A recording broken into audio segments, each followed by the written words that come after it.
right around that time, Lynn, can you believe it? Because of no job or income coming in, any business I tried to start, none of it was succeeding.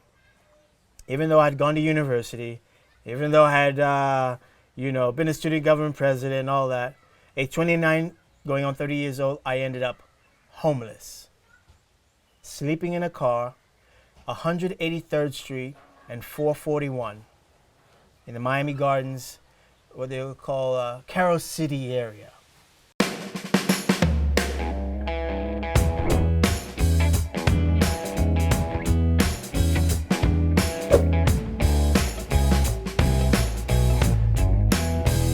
Now, it's hard to imagine that someone who went to the best university in Miami, was earning almost $50,000 in a year, would become homeless and later come back to Kenya, and today owns one of the biggest organic farms around. His story is definitely going to inspire you. But before we get to hear from him, allow me to say a huge thank you to KCB for sponsoring this episode of Inspire Kenya, and as usual, allowing me to bring you content that has the ability to impact your life.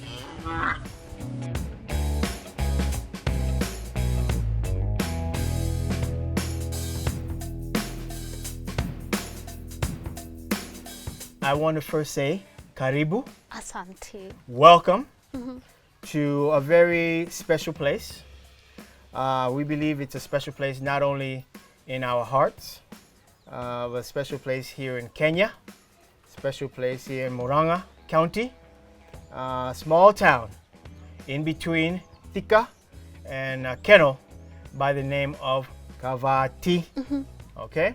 And so with that, greetings, my name is Kunga Kihohia. I am one of the owners here, and we are very thankful that you are here at Back to Nature Organic Farms. Thank Karibu. you, thank you. Let me start by saying, Yes. I have not touched sand like this for a long time. You know the smell you get? It's like it's amazing, and what you have going on here is amazing. Yes. And what strikes me most is people cannot believe you left America Yes. to come back to your home Correct. and start farming. Correct. Not only farming, but organic farming. And people say you are crazy or no? Yeah, I think people sometimes think, but if they knew sort of the big story or the truth, they probably will not think I'm crazy. They'll probably say, that guy Kunga has done the most sane thing that any human being with any self-dignity, self-worth could ever do. And so in that regards, yes, I have to say that having been born and raised in South Florida, in Miami 305, is what they will say, and having come home, and I'm happy you mentioned Kenya being home. So even though I wasn't born here, I was considered Kenya home.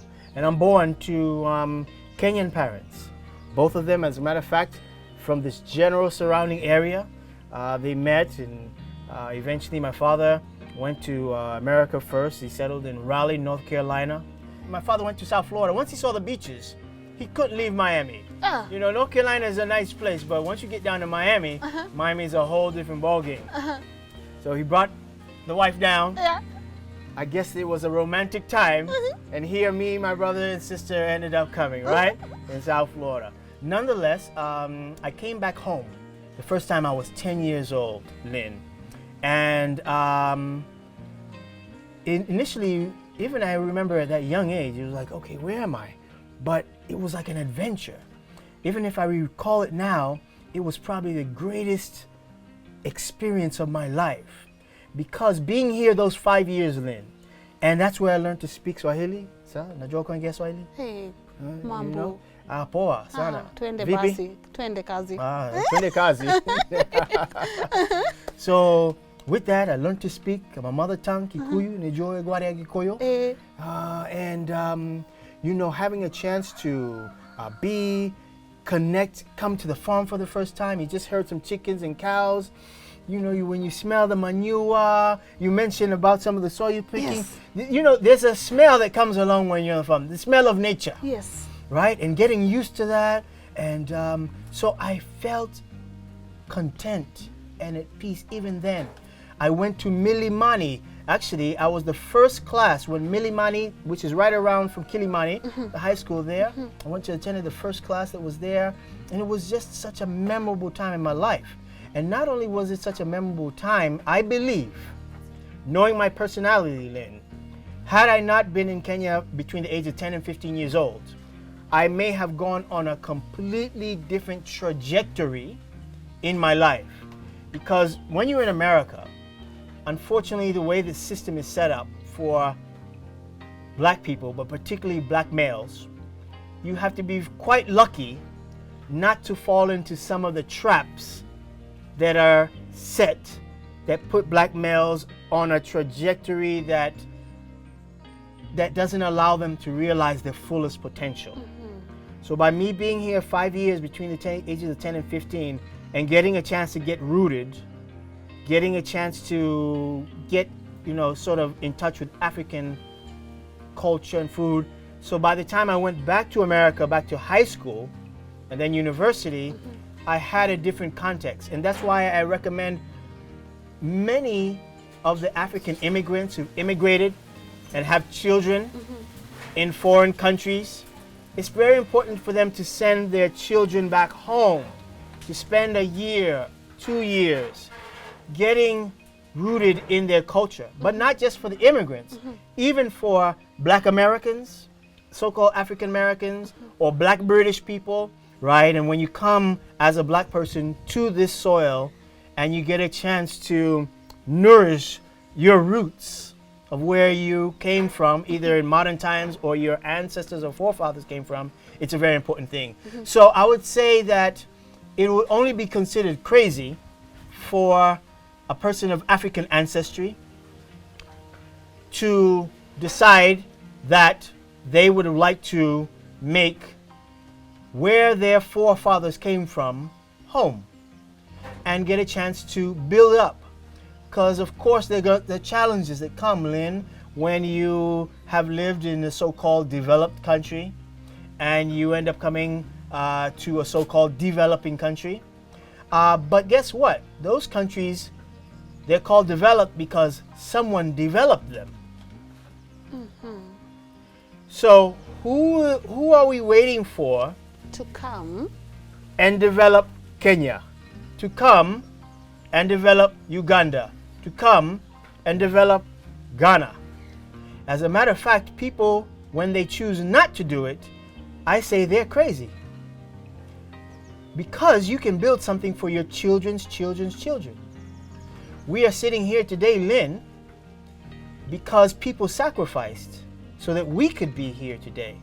If anyone knows the story of central Kenya, these are the Central Highlands. This is where the British came to settle. This is where they came to make their home. People like you and I were really supposed to be in these particular areas, except if we were working in the kitchen, tending to cows, etc. But some people sacrifice, am I right? Yes. So that even we can be here and do what we're doing. So for future generations to come, don't you think it's important that if we are standing on the shoulders of others who sacrifice for us, that we can sacrifice also for future generations? Absolutely. So that's a little bit of some of the things that that has driven the decisions I've made and many others that I know who have also chosen to take up this labor of love. Labor of love. There you go. Kurudi nyumbani, tujenge taifa. Si ndio? Ndio. All Tujenge taifa. Uko Amerika, ulikuwa unafanya nini? See, now in America, I was have always been a serial entrepreneur. Those people and some of the stereotypes that Kikuyus have, the Kikuyus love business so much, yes? Biashara. Biashara ne, biashara. Sindio. Biashara, Biashara. biashara, Shout out, STL. There you go. Biashara. There you go. Stella, I Yeah. know, as a matter of fact, is it Germany or one of those Scandinavian countries? Yes. Nonetheless, I would say that, I went to business school, living in university. I went to a university called Florida International University, FIU. When I left FIU, I got into the corporate world in banking, corporate finance, in mainly mortgages. In a big bank, probably the second or third largest bank in America, called Wells Fargo. And I was climbing up the corporate ladder, and I was making good money.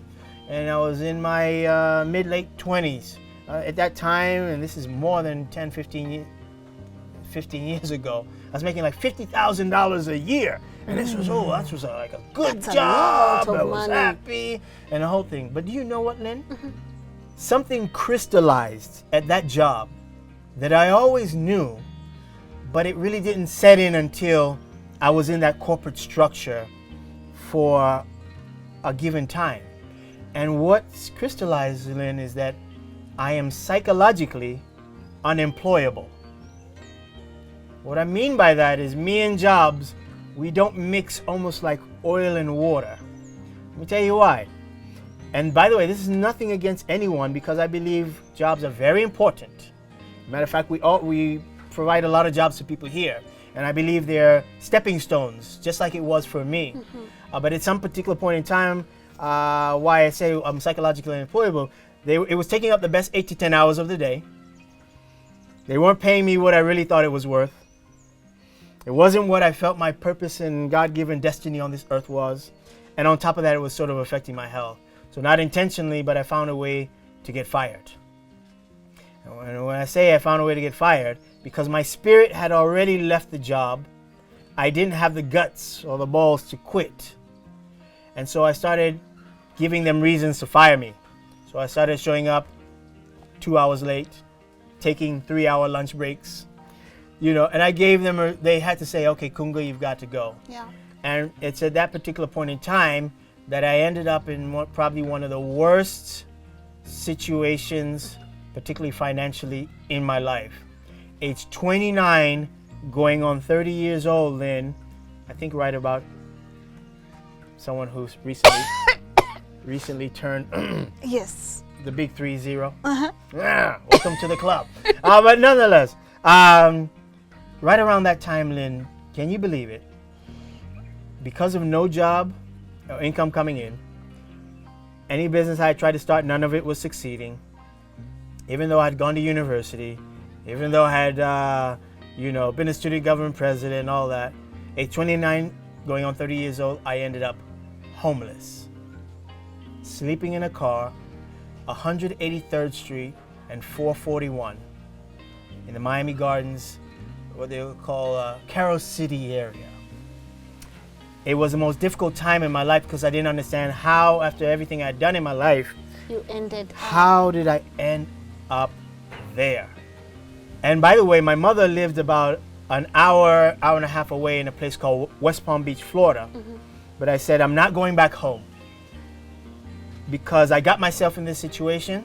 I have to take responsibility to get myself out. And I started studying a lot of the success literature. So books like Think and Grow Rich, books like 7 Habits of Highly Effective People, books like How to Win Friends and Influence People. So when I was homeless, sleeping in a car, I realized that I may have been broke, but I wasn't poor. Yes. Because poor is a state of consciousness.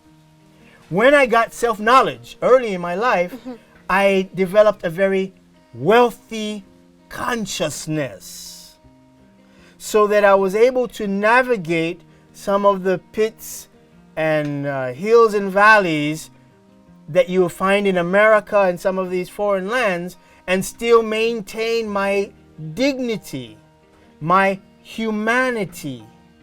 And that is what kept me sane even when I ended up challenged financially. I love that. I love that. Thank you for the love. Love right back at you. This is a love fest here, right? Yes, yes. And we might need to call this farm The love farm. The love farm.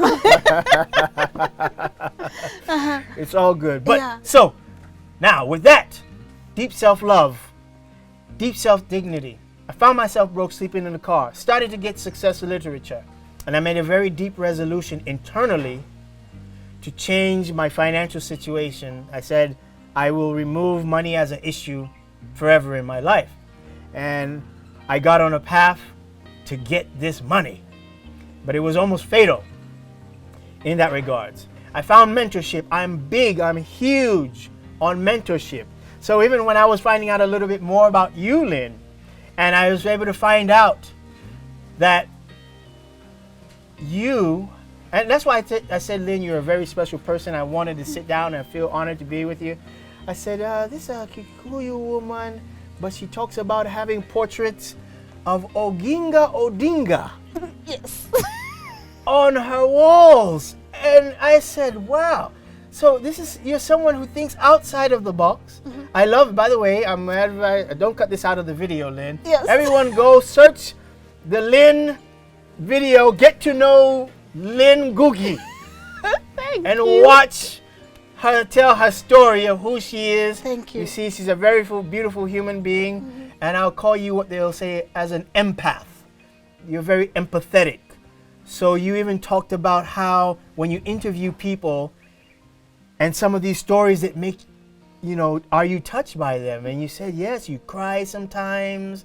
And I really enjoyed watching you tell the story of who you are. So I'm very happy to share with you. Thank you. So Lynn, moving on with the story and making a long story short, I found some mentorship. I found business partners, and we found a business model. And as they'll say in America, we went hard. We went hard in the paint, right? We pushed it. And 3 to 5 years from that time, I found myself where I achieved this financial success that I had visualized. I had done affirmation, all the things that you do when they tell you about becoming successful. But something very interesting happened, Lynn. Once I achieved that financial exterior success, I ended up compromising on a lot of the principles and values that I held very near and dear to me and to my heart. That self-knowledge that I was given, and that self-knowledge included things along not just about history, but about health, about wellness, about mental stability. It's so wonderful what I was introduced to in my early 20s. As a matter of fact, a lot of people don't know this. Along with that introduction, many people right now, there's been, going around Kenya in the last few years, there have been yoga, African yoga project and stuff. Many people are not aware, and I want to look the cameras in when I say this.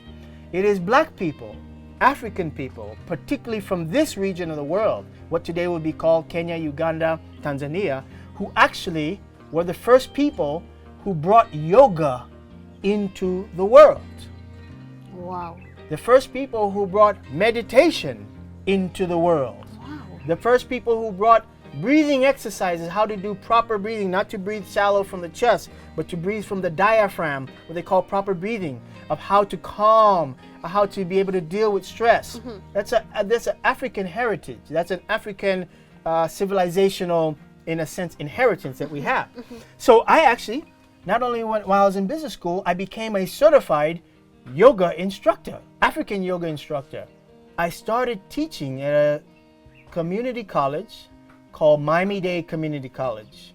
Yoga, meditation, breathing exercises, etc. I became a vegetarian in my early 20s. I became not only vegetarian, but vegan and raw foodist.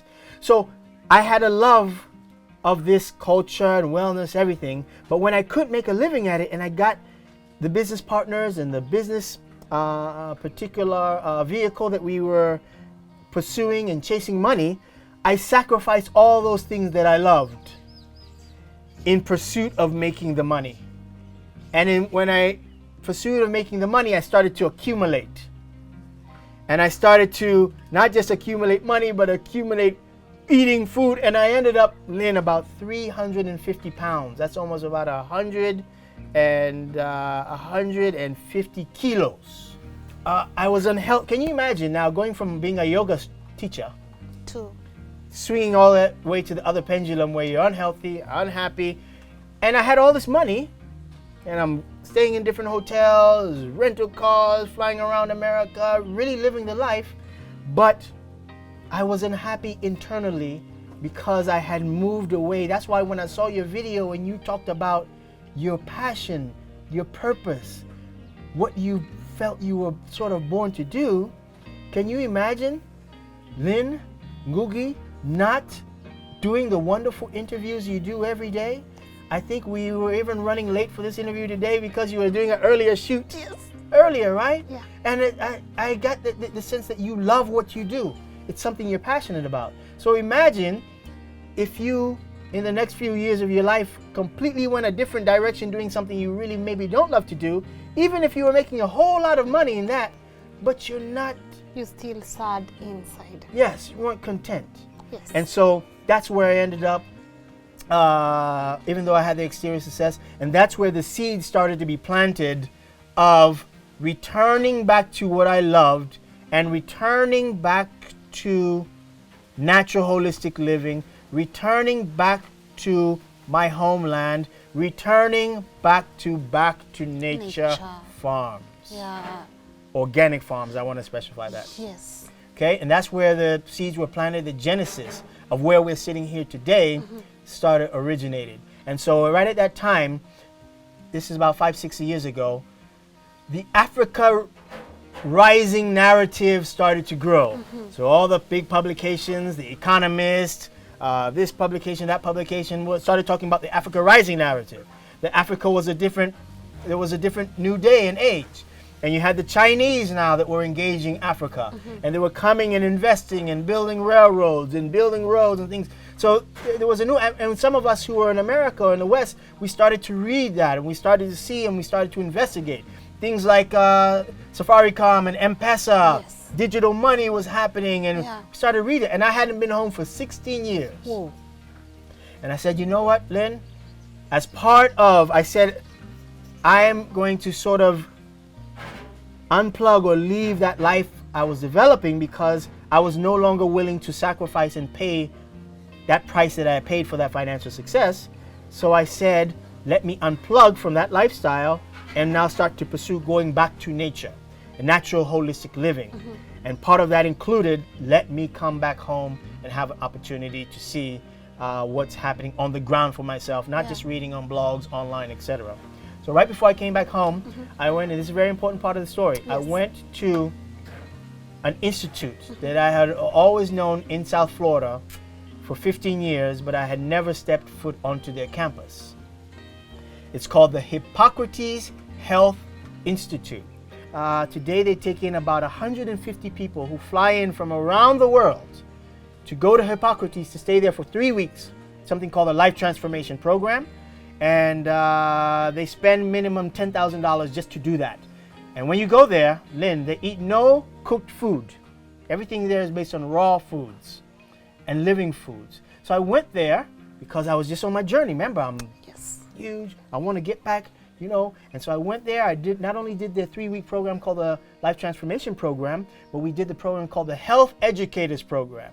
And so I graduated as a health educator. And I got certified in things like iridology. I got certified in raw living food preparations. I got a number of certifications in this health and wellness because when I turn my mind to something, I put my all into it. If I'm going to get back to natural holistic health and wellness living, I'm going to go all. And Hippocrates is the premier institution around the world for what they do. I graduated November 2014. December 2014, I was here on Kenyan soil. 3 weeks I was supposed to be here was my return ticket. It has been now 5 years. Whoa. 90% of my time here, 10% of my time there. I got back home, Lynn, even though you have to deal with all the matatus, bodas, people pushing cocotenis in the streets, you know, all the things you don't find there, the dust, everything. But you know what? People here are actually more happier. They may have more challenges financially, may not have the infrastructure, but I actually felt more content, more at peace, more at home, Lynn. and home is where the heart is. And so I extended first my 3-week ticket. I extended for 4 weeks, then I've extended 5 years, right? And so we got back home, but when I got back home, being that now my mind was focused on regaining my own health, saving my own life, because I had a couple of business partners who ended up succumbing early to these lifestyle diseases. I realized that what had happened here had happened in America and Europe 25 years ago, which is an unprecedented, alarming rising levels of non-communicable lifestyle diseases. Now, Lynn, your grandmother, your shoshos, gukas, their grandmothers before them, they did not know things called diabetes. They did not know things called cancer. They did not know things called high blood pressure. And why they call those non-communicable diseases. Because Lynn, you see, if I have cancer, I cannot communicate cancer to you. If I have diabetes, I cannot give it. It's not contagious. That's why it's called a non-communicable disease. Communicable diseases, we will say, have been there. But the non-communicable diseases were not there. And they're primarily due to lifestyle. That's why they call them non-communicable lifestyle diseases. Because lifestyle primarily brings them on, and lifestyle is what reverses them. So, with Kenya being an aspirational country, faster growing economy, you have a growing middle class. That growing middle class is obviously watching the Netflix, they're watching the movies, and they're watching, you know, exactly. And they're seeing what is out there. And they want to live like what you see on television, right? Especially you think that they're living a life. So eating the pizza, the burger, right? That's the milkshakes and macaroni. There you go. Hey. It's like if that's what they're doing, that's what success is, right? And so that, by the way, is what has driven these international brands. Don't we have the Pizza Huts here now, and the Domino's, and Burger King, and the Cold Stone, and all the rest? KFC is here. Oh, they're all here, and more coming. McDonald's is soon going to come. Then the Kenyan brands, the Kenchik, this, that, down to the Kibandas, Sindio, Chapos, Mandazis. Ask your grandmother how often they used to eat chapatis. Ask your grandmother how often they would, have nyama. It wasn't like everyday thing. It was on Christmas time, special occasions. So fast food culture, the Smokies, everything has taken over. And so you now have this rise in levels. Because of that lifestyle of the diet, now it's what's driving the diseases that we're seeing that were not here 5, 10, 15 years ago.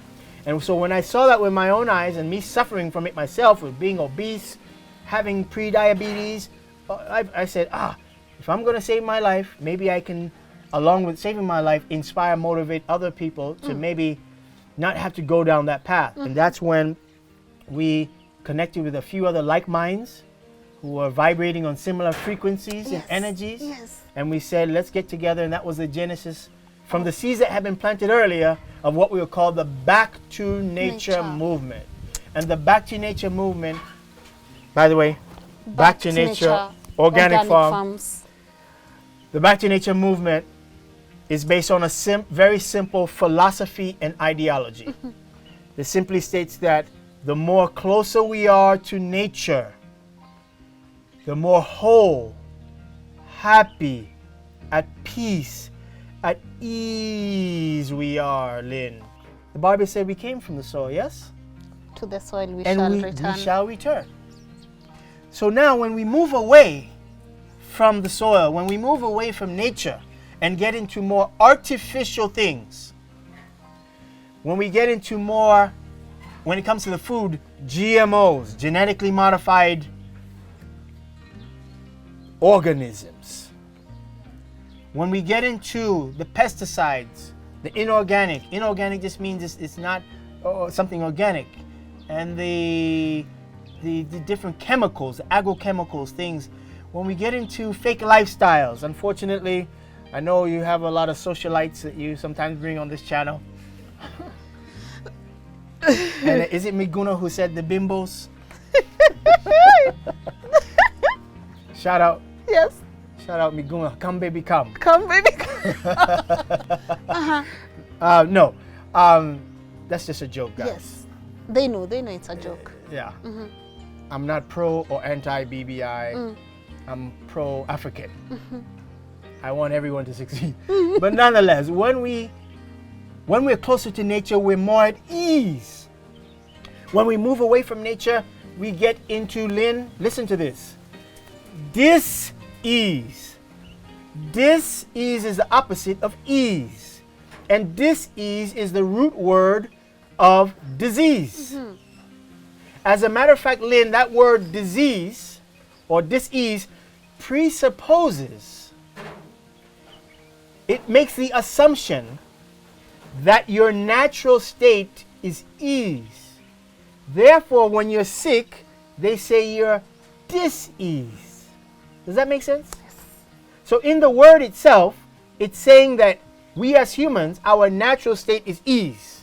So when we're sick, they say we're dis-ease. So that's why we said we want to come back to nature. We're not saying to come and live on a shamba. Yeah. You can if you want to, or come and don't have electricity or wanting. No, that's not what we're talking about. We're talking about more natural, holistic ways of living, eating, breathing, etc., so that we can have the full power of the nature of our faculties. We can have the full power of the nature of what we were gifted by the Almighty that designed and created us. And that's what the Back to Nature movement is about. Yeah. And this is our mission statement. Yes. We put it on 5 fingers. Yeah. We seek to inspire, motivate, and encourage Kenyans, East Africans, and Africans through a movement to adopt a more natural, holistic lifestyle approach. And I want you to mark those 3 words. I'm going to come back to them. Natural, holistic, and lifestyle. Towards maintaining or regaining our health. So if you're healthy, Lynn, the main thing you want to do is maintain it. Sometimes people hear about the Back to Nature movement and what we're doing, and they're thinking that's just for sick people or weird people and stuff like that. No, that's for healthy people too, because if you're healthy, you want to maintain it. Or if you've lost your health, how do you regain your health? Now, this thing I said about natural, holistic lifestyle. So natural, being close to nature, organic. Holistic, meaning dealing with the whole person. So when we are talking about realizing our fullest potential, Lynn, living the optimal life that we were born to live, we must deal with ourselves holistically. We just can't deal with one part of us, because if one part of us is good and the other part of us is not, we are not holistic. So it's very important that we deal with the whole being, and that's the holistic component. And lifestyle. Sometimes people hear and they know that we might do some juice fasting, detoxes and stuff like that, and they think that's what we're about. That's not what we're about. We are about lifestyle modification. A modification in terms of our lifestyles, not just a fad diet, something along those lines. And so that's what drives the Back to Nature movement. So we launched it with a few individuals. I have to give a shout out to some of my crazy colleagues, like Dr. Peter Mokaya. I've got to shout out Coach V, Virginia Nyaga. I've got to shout, there's so many of them. Excuse if I don't mention, but I got to give thanks to them. Institutions like COAN, Kenya Organic Agricultural Network, institutions like KIOF right here in Juja, the Kenya Institute of Organic Farming. Got the PLAM is right here in Thika, dealing with organic. So many colleagues, many stakeholders, and I want everyone to find out about these people who have been tirelessly working and been pioneers. Right in the middle of the CBD, you have an entity called Bridges Organic Restaurant. There are many Kenyans who don't even know there's an organic, fully organic restaurant right here in Nairobi, and has been there for a long time. They just opened their second branch. Caroline, shout out to you. And then many others that are coming up, Juice Moo and Cafe, and others that are bringing healthier options. So we got a chance to connect with these individuals, and we started running and creating some movement, things along those lines. But one thing we saw, Lynn, that was lacking was the food supply value chain was sort of compromised. So you find a lot of foods that they're selling in Marikiti, markets that have been grown by the sewer, water, grown, these things put on it. And so we've said that it's very important, if we're going to have a tight system that we're building, that we take care from the farm to the fork. Now comes in Back to Nature Organic Farms. That was sort of birthed from the Back to Nature movement of these stakeholders and like minds that we started working, that I stand on their shoulders. They were doing it before even I got back home. And once I got back home, I locked arms with them and pushed to amplify. Collaboration. Absolutely. Not very competition. Important. Absolutely. Wow. And therefore we started this farm. But Lynn, I want to tell you, we didn't get a chance to talk too much of the challenges that have gone into this farm and into farming. And especially if you want to do it the natural way. Lynn, like any other thing in life, you're going to have some challenges, hard time.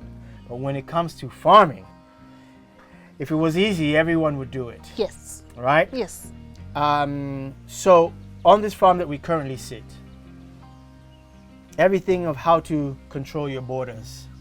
And we learned that we had to fence a farm. Why? Because Lynn, can you imagine planting hundreds of avocado trees? You dig holes, and digging a hole for avocado tree is not easy. It's got 2 by 2 by 2. And then come back the next day and all your seedlings are gone that you've put into the holes, right? Or someone has come and poisoned. So a lot of sabotage that ended up coming even with the farm. A lot of challenges that come with financing the farm. A lot of challenges that come with finding the right mix of labor and human resources. That's why I got to shout out Ngugi and the rest of our team that are here, because a farm does not operate if you don't have the right labor, the human component of making it happen in reality. And so many challenges came along the lines, but we were determined to see it through, and we're going to see it through. We have here about 20 acres, even though we've just done 3 acres. And we've got to have an opportunity to see, what's on the ground and the different things that we're growing here. But we then will be expanding another to 5 acres and 7 acres, 10 acres, etc., to make this an avocado orchard. But we're intercropping in between now, in terms of, because if you plant an avocado seedling today, it's going to be 2.5 years to 3 years before you're getting the full harvest coming off the tree. So in between, you've got to create sustainability for the farm. You've got to generate income, resources to keep the farm sustainable. And that's where the intercropping comes in. And putting in things like the cabbages, putting in things like the ñañas, the tomatoes, putting in things like the capsicums, the green peppers, putting in things like, you'll see those. And particularly we love, and there's such a demand, and I'm so happy, Kenyans are demanding terere, managu, kunde, all the indigenous African, not just food, but particularly green, what we'll call scientifically green cruciferous vegetables that are high in chlorophyll, that have all the micronutrients, that have all the antioxidants, that have all the good things. And that's where we need to, in a sense, go back to. The guaches, the domas, all of these good food, okay? And whether you're coming from lakeside, mountainside, wherever, the African indigenous foods are very important. And those are some of the things that we're growing here, and you get a chance to see that we are able to generate resource, take it right to the market. A lot of times, even if so many people have called us from Thika, from Nairobi, from all over. But one of the interesting things we're doing here at Back to Nature Organic Farm, we're learning how to develop the market right here by the farm. We have Kabati Town, just a few minutes away from here. We're dealing and engaging the Mamambogas. By the way, the Mamambogas, I want to shout out all Mamambogas in the world, particularly here in Africa, East Africa and Kenya. These are women, primarily women. I think there are a few men, but the women, and they serve such an important role. And I want to say, you have to know how much a blessing that is, because there are places in America, they call them food deserts, meaning, Lynn, you can get in your car, you drove here, and you saw when you drove from Nairobi here was about 40 to 45 minutes. There are places in America, you may drive 30 minutes and not find a real tomato. Or do you call it tomato? Yeah. Tomato or tomato? Tomato. Tomato or tomato? Yes. Just call it a block. That was one of my videos on my YouTube channel. But none of that. But anyways, and so the mama mbogas that are on every other street corner, sometimes it has to be a sore eye to the development. That's why I hope the Kenyan government can build them nice shops and dukas to work from, just to make it more organized. But they serve a very important role, that they make fresh, healthy food available. And they are the key link in the chain, particularly on bringing organic food to the market. Because most of them know people in their own family who are suffering from the cancers, who are suffering from the diabetes, who are suffering. And if you speak to them right and start to communicate to them properly, it'll make sense. And if you can offer them the same foods that they're buying to sell to their customers at the same price and sometimes lower, if you farmed it organically, they will absolutely support your farm and take it to market. Because we're very keen here on Back to Nature of being able to grow organic food affordably. There's some people that engage organic farming, and I don't blame the organic farmers that put a high premium and cost on there, because yes, you've invested a lot of time, money, study, versus just spraying chemicals and using fertilizers. But those who understand that you can farm organically, economically, viably, and affordably, take that produce to market, give it to at the same costs that those who are using the chemicals and everything. And because if you bring the story of what you're doing, even the mama mbogas will listen to you, because they know they would want to be healthy themselves, their family, and sell. And so we're working right here in Kabati town with about 250 of the mama mbogas. And right now we could barely supply the demand that they have for the things that we're growing on this farm, leave alone doing the baskets and taking it all the way to Nairobi and having to charge extra. That's okay, and we will serve that market too. By the way, shout out, Back to Nature organic baskets are coming. They're coming. Yes, to a city, town near you. Yes. And so, but we have also worked the market of working directly with the local where you are. And if you go and build those relationships, particularly with the mama mbogas, they will come and subsidize what you're doing. So Back to Nature Farms was started, and that's the challenge that we've been going through, developing it out so that we can have the farm to the fork. Yes. So many people are going to look for greener pastures outside Kenya. Yes. We have so many youths and people want to go. I don't have anything against going to America, to the UK, Dubai, Qatar. Yet all we have to do is water our own grass here back at home. What would you like to tell, especially young people who do not think there is any return in investing back home? Okay. First and foremost, knowing the history of what Africa has been through, slave trade, colonization, everything, I have nothing but compassion and a deep ocean of compassion for those who want to seek for better opportunities. Kenya is a very young country, just like most African countries are. We're talking about 60 years. Yes. You have people that are older than 60 years old that are still walking around. That means in their lifetime, there were places in Kenya they couldn't even go into certain hotels, they couldn't walk into certain. So this is a young country. And those challenges we went through, there's a lot of trauma that hasn't been dealt with and addressed. And part of that trauma is how we look at ourselves, how we perceive our humanity. And when we then watch television and TV, we see people being human in other places and realizing their full human potential, and their buildings and their cars and their roads and their technology. And naturally, as a human, if you're coming from a survival state of being, you naturally want to aspire. And that is what drives humans to seek greener pastures. So that's why we have a deep compassion for those who make very tough decisions, sometimes get on and go through journeys and end up in slavery in Libya, end up drowning, trying to cross the Mediterranean Ocean to get to Italy. Those who are lucky if you win a green card through the lottery here and go. But truth be told, most immigrants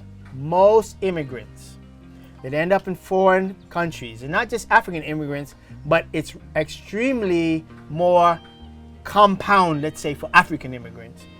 Most immigrants do not really have that great a success in the countries that they immigrate to because the odds are stacked against them. And you're going to have maybe 3%, most 5% of African immigrants in these foreign countries that they immigrate to that are having any kind of significant success.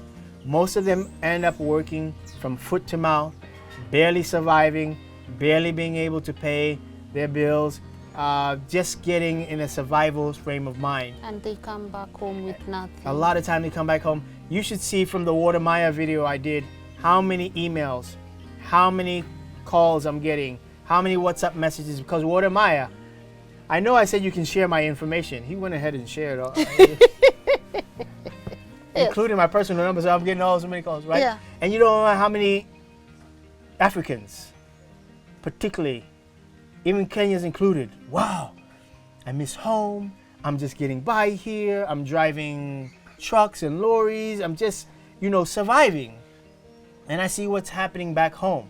And so I'm happy we're able to shed a light on maybe to look at home in a different light. So I have compassion, Lynn, for those who go to seek for better opportunities. Yes, on there. But I want to say that the world is changing. China, 40 years ago, was in a worse country than even most African countries were. If you look at their GDP of where it was 40 years ago, there used to be this saying, even in America, you have the chance of a Chinaman, meaning that you had no chance at all. Chinese were at the lowest. If what Chinese have done in 40 years have completely changed their situation around because they were willing to go to work, they were willing to develop their country, they were willing, and so we feel that that time is sort of come in right now for Africa, that there's a new day and age in Africa and for Africans. And so we say if you can survive as an African in New York City, you can survive as an African in Australia, you can survive as an African in England, in Russia, you can survive as an African in Asia, in the United Arab Republic, or Dubai and the rest. If you can survive there, trust me, because it's not easy, you can make it here. Because things have fundamentally changed. You're not going to arrive in America, you're not going to arrive in Europe or Russia or somewhere, and all of a sudden the Russians are coming and saying, here goes the milk and honey. Yes. No. Here goes the pizza. Yeah, no, you're going to work. Yes. Oh, believe me. I know it. My mother's story. You had to work cleaning people's behinds, working these menial jobs that no one else wants to do, and your dignity is challenged that. So if you can, that's why I say if you can make it there, with the conditions that currently existing here, you can make it here. Absolutely. And the beautiful thing about it here you can bequeath it. You can bestow it. You can give it as an inheritance to your children's children's children. Yes. Because this is the inheritance our forefathers struggled for, fought for, died for, and spilt blood for. Yeah. So that we can even have what we have today. Not perfect. But if we put in the work, something has got to give. Because you know why? We are not children of a lesser God. Mr. Kunga, Yes, ma'am. what would be your parting shot to our audience, and where can people find you? Because I know Tuko audience, Yes. they are coming to get you. Yes. And I also want to also take this moment and appreciate the wonderful work Yes. my brother Ward Meyer did with you.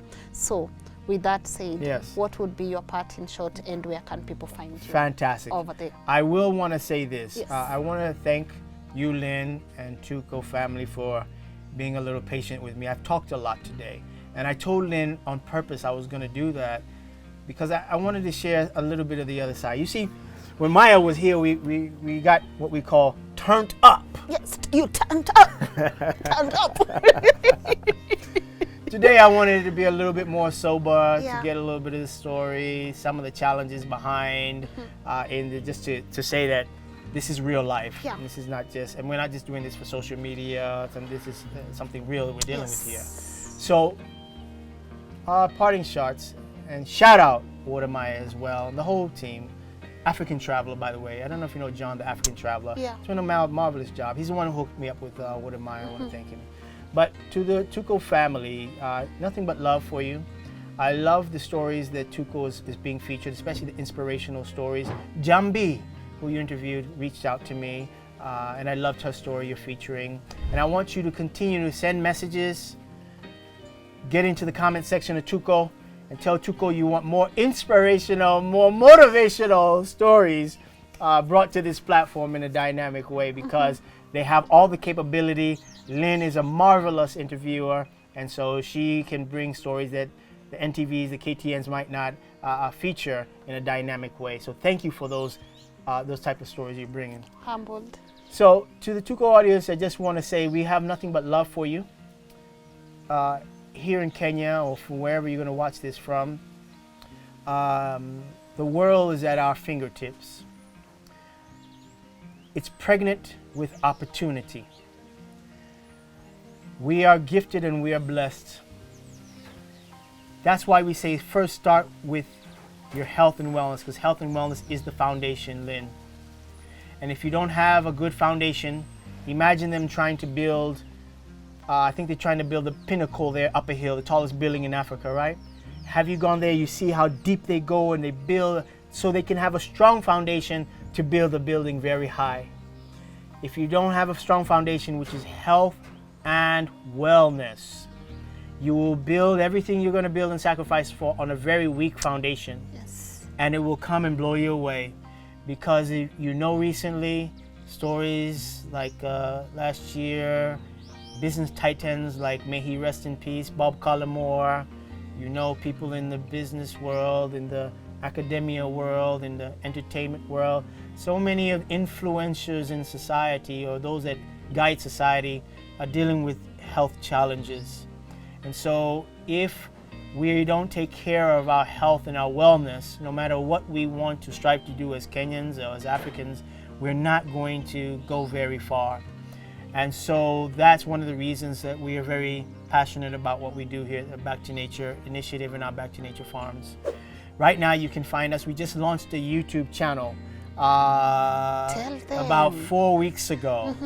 And I want to say, because some of the love that we got, we just crossed over 1,000 subscribers, so we celebrated Kidogo there. Yeah. And if you subscribe to us, we appreciate it. What's the name of your channel? If they haven't subscribed, Yeah. I'm going to put in a shameless plug. Yes. Back to Nature, one word. Yeah. BACK. Yes. TONATURE. Back to Nature space Africa. Yeah. That's it. Yes. And you're able to come there.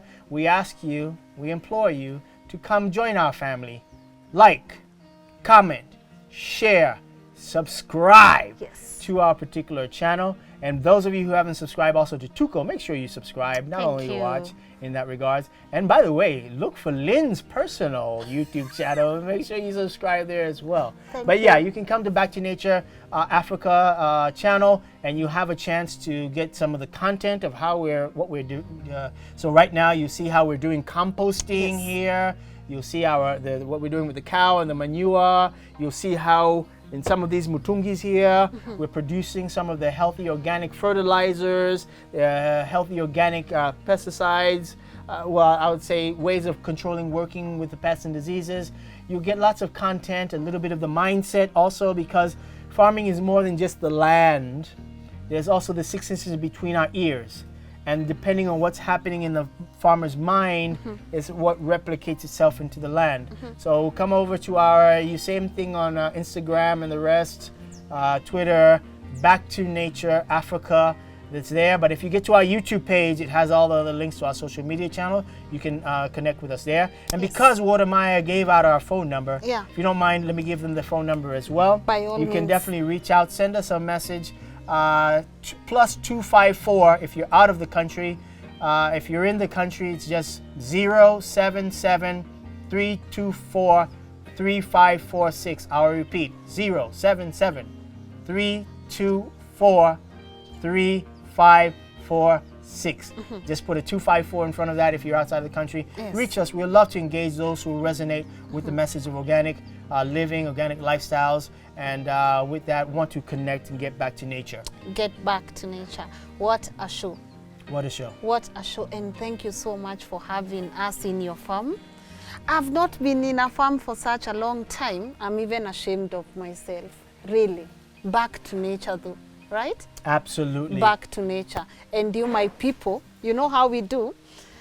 Guys, go subscribe to their channel and tell them Tuko sent you. Go subscribe, show them some love, and as always, I hope you enjoyed this episode of Inspire Kenya. I always say, if you put in the work, something has got to give. But what you've taught us today is the importance of taking risks and believing in yourself. And if you can do it, why not us? Why not us, my people? So I hope you guys enjoyed. A huge shout out to KCB for sponsoring this episode of Inspire Kenya and allowing us to bring you amazing content. And as always, my name is Lynn Ngugi. See you next time. Lynn, one last thing I just want to add on that. Please I say. know you're going to close out, but 2020 has been a very challenging year. Yes. With the whole COVID, corona phenomenon. So I just want to say to all those who've had a challenging time, whether a lot of people have lost their jobs, a lot of people have gone through many, many struggles and changes in this year. And we just want to say that not to give up, to keep your head up, to stay strong, and just know that better things are coming your way as we go into a new year, 2021. So I just want to say that because I know there are a lot of people that are watching you for inspiration. And I know this year has been a trying year, and I just wanted to send that message. So God bless you, and don't worry, 2021 will be your year. Yes, and that message was timely also. 2020, we are going now to 2021. Thank you so much. Asante sana. Waambie kwa heri, tuonane siku ingine watu wangu. I hope mmekuwa inspired na watu warudi mashambani, tulime, tujiamini, tuchukue risk. Na nafurahi mmefurahia hii episode yetu ya Inspire Kenya. Go Ahead is believing to make each day a brighter day. It is our faith to start all over again. Go Ahead is never giving up in the face of adversity. To go ahead, now that is the Kenyan spirit.